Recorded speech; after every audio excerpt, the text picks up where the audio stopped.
ഇപ്പോൾ മഹാവിഷ്ണുവിന്റെ അവതാരങ്ങൾ ഏതാണെന്ന് ചോദിച്ചാൽ നമുക്ക് പെട്ടെന്ന് ഒരു 10 പേരുകൾ നമുക്ക് പെട്ടെന്ന് നാവിൽ വരും അല്ലെ? കുട്ടിക്കാലം മുതലേ പറഞ്ഞു ശീലിച്ചിട്ട് എന്താ മത്സ്യ, കൂർമ്മ, വരാഹ, നരസിംഹ, വാമന, പരശുരാമ, ബലരാമ, ശ്രീരാമ, ശ്രീകൃഷ്ണ, കൽക്കിയാദ്യ അവതാരങ്ങൾ. ഇനി ശിവന്റെ അവതാരങ്ങൾ ഏതാണെന്ന് ചോദിച്ചാൽ നമുക്ക് വല്ല പിടിയുണ്ടോ?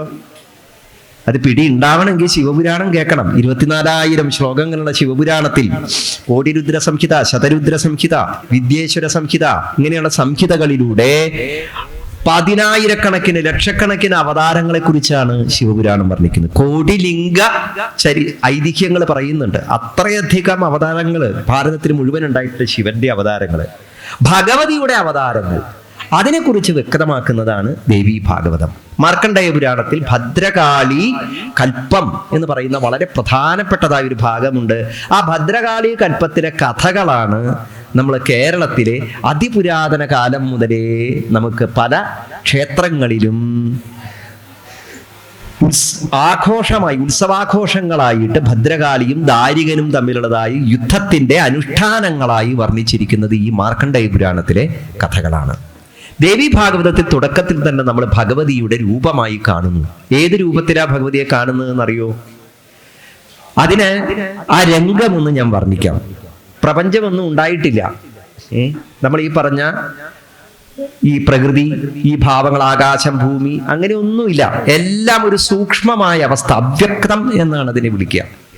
അവ്യക്തമായിരിക്കുന്നത് അതിനെ സൂക്ഷ്മ സമുദ്രം എന്ന് കഥ വിശേഷിപ്പിച്ചു. പുരാണം പറയുമ്പോൾ നമുക്ക് ഇല്ലാത്ത ഒന്നിനെ വർണ്ണിക്കാൻ എന്തെങ്കിലും ഒരു സങ്കല്പം നമ്മുടെ മനസ്സിലേക്ക് വേണമല്ലോ. അതിനു വേണ്ടിയിട്ടാണ് സൂക്ഷ്മ സമുദ്രം എന്ന് പറഞ്ഞത്. സൂക്ഷ്മ സമുദ്രമായി കിടക്കുന്ന പ്രപഞ്ചത്തിന്റെ അടിത്തട്ടിൽ സാക്ഷാൽ മഹാവിഷ്ണു ഇങ്ങനെ ശയിക്കുകയാണ്. അനന്തപത്മനാഭ സ്വരൂപം. നാഭീകമലത്തിൽ നിന്ന് ബ്രഹ്മാവ് ഉണ്ടായി. പൊക്കിൽക്കുടിയിൽ നിന്ന് വിടർന്ന താമരയിൽ ബ്രഹ്മാവ് ജനിച്ചിരിക്കുന്നു. ഈ ബ്രഹ്മാവ് ഇങ്ങനെ ധ്യാനിച്ചുകൊണ്ടിരിക്കുകയാണ്. ഞാൻ ആരാണ്, ഞാൻ ആരാണ് എന്നാണ് ധ്യാനിക്കുന്നത്. എന്താ ധ്യാനിക്കുന്നത്? ഇടയ്ക്ക് നമ്മളൊന്നും അങ്ങനെ ധ്യാനിക്കുന്നത് നല്ലതാണ്. ധ്യാനത്തിന് ഏറ്റവും എളുപ്പമുള്ള ഒരു വാചകമാണ് എന്ത്? ഞാൻ ആരാണ്, ഞാൻ ആരാണ്, ഞാൻ ആരാണ്. ഇതാണ് ധ്യാനം. അപ്പോ നമ്മളൊക്കെ അമ്മയുടെ ഗർഭപാത്രത്തിൽ നിന്ന് പുറത്തു വന്നപ്പോൾ ഉറക്ക പൊട്ടി കരഞ്ഞതും ഇത് ചോദിച്ചുകൊണ്ടായിരിക്കണം. ആ കരച്ചിലിന്റെ അർത്ഥമൊന്നും നമുക്ക് മനസ്സിലാവാത്തത് കൊണ്ടാണ്. എന്ത്? ഞാൻ ആരാണ് എന്ന് തന്നെയാണ് ചോദിച്ചത്. ഞാൻ ആരാണ് എന്ന് ചോദിച്ച കുട്ടിക്ക് നമ്മളൊരു പേരിട്ടു. പിന്നെ ആ പേരിട്ട് വിളിച്ചപ്പോ ഇതെന്റെ പേരാണ് എന്ന ഭാവത്തിൽ നമ്മളൊക്കെ തിരിഞ്ഞു നോക്കിക്കൊണ്ടിരിക്കുന്നു എന്നല്ലാതെ യഥാർത്ഥത്തിൽ നമുക്ക് വല്ല പേരും ഉണ്ടോ? ഉണ്ടാവാൻ സാധ്യതയുണ്ടോ? അറിയില്ല, അല്ലെ? അപ്പൊ എന്തായാലും ഇതൊക്കെയാണ് കഥ. അപ്പൊ ബ്രഹ്മാവ് അതെ ഞാൻ ആരാണ്, ഞാൻ ആരാണ് ധ്യാനിച്ചുകൊണ്ടിരിക്കുകയാണ്. ധ്യാനിച്ചുകൊണ്ടിരിക്കുന്ന സമയത്താണ് പെട്ടെന്ന് ഉഗ്രമായൊരു ശബ്ദം കേട്ടു. ബ്രഹ്മാവ് നോക്കി. ശൂന്യതയിലായിരുന്നു ബ്രഹ്മാവിന്റെ തപസ്. പക്ഷെ ശൂന്യത വ്യക്തമാവുകയാണ്. നോക്കിയപ്പോ ഘോരമായിരിക്കുന്ന ഇരുട്ട് രൂപമാർന്ന 2 ഭീമാകാര സ്വരൂപികൾ ബ്രഹ്മാവിന് നേരെ വായും പിളർത്തി വരിക. ബ്രഹ്മാവ് പേടിച്ചു. ഇതെന്താണ്? ബ്രഹ്മാവിന് മനസ്സിലായില്ല.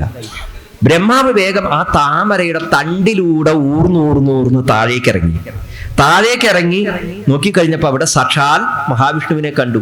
കറുത്ത നിറത്തിൽ 4 കൈകളോടുകൂടി, അല്ലേ, ദിവ്യങ്ങളായിരിക്കുന്നതായ ആ പ്രകാശങ്ങളാകുന്ന വിഭൂഷകൾ. നമ്മൾ ഈശ്വരന്മാരുടെ വിഭൂഷണങ്ങളെന്ന് സ്വർണം, വെള്ളി എന്നൊക്കെ നമ്മൾ പറയുന്നു എന്നേ ഉള്ളൂ. സത്യത്തിൽ ആ ഭൂഷകൾ കാരണം നമുക്ക് പരിചയമായതല്ലേ നമുക്ക് കാണാൻ പറ്റൂ. നമ്മൾ ഭഗവാന് സ്വർണം സമർപ്പിക്കുന്നു എന്ന് പറഞ്ഞാൽ ഭഗവാന്റെ ഒരു അലങ്കാരത്തെ നമ്മൾ സ്വർണത്തിൽ മാതൃകയാക്കി ഇങ്ങനെയൊക്കെ ആവാം എന്ന് വിചാരിച്ച് നമ്മൾ ഓരോരോ ചിത്രപ്പണികളോടുകൂടി രത്നങ്ങളൊക്കെ വെച്ച് അലങ്കരിക്കുന്നു എന്നേ ഉള്ളൂ. സത്യത്തിൽ ഈശ്വരന്റെ വിഭൂഷണങ്ങൾ എന്താ? സ്വർണം, വെള്ളിയൊന്നുമല്ല, ചൈതന്യമാണ്. ചൈതന്യത്തിന്റെ ആഭരണങ്ങളാണ്. ആ ചൈതന്യത്തെ നമ്മൾ നമ്മുടെ ഭാവന കൊണ്ട് നമുക്കറിയാവുന്ന ഒരു ഭൗതിക ദ്രവ്യത്തിൽ അതിനൊരു രൂപം ഉണ്ടാക്കി, അരഞ്ഞാനുണ്ടാക്കി, കമ്മലുണ്ടാക്കി, അല്ലെങ്കിൽ കുണ്ടലം ഉണ്ടാക്കി, കിരീടം ഉണ്ടാക്കി, അങ്ങനെ നമ്മൾ ഭഗവാന് സമർപ്പിക്കുന്നു എന്നേ ഉള്ളൂ.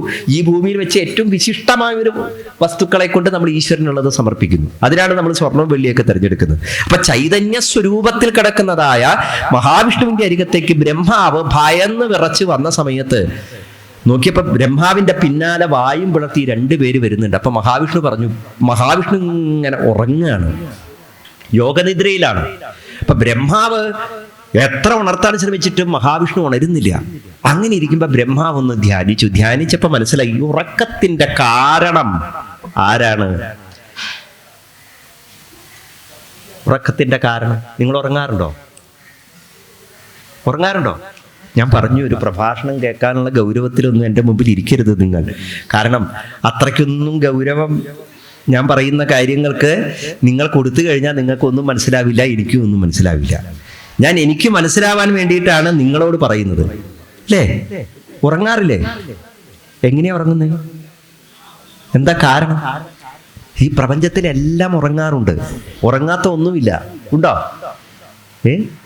ഏറ്റവും സൂക്ഷ്മ അണുക്കൾ മുതലേ സ്ഥൂലമായിരിക്കുന്ന ഈ പ്രപഞ്ചത്തിലെ സർവ്വ ജീവവിശേഷങ്ങളും ഉറങ്ങുന്നുണ്ട്. ഉറങ്ങുകയും ഉണരുകയും ചെയ്യുന്നുണ്ട്. അതിൻ്റെ ശരീരബോധത്തിന്റെ സ്വഭാവ കാലഭേദങ്ങൾക്കനുസരിച്ചാണ് ഓരോരുത്തരുടെ ഉറക്കം എന്ന് മാത്രം.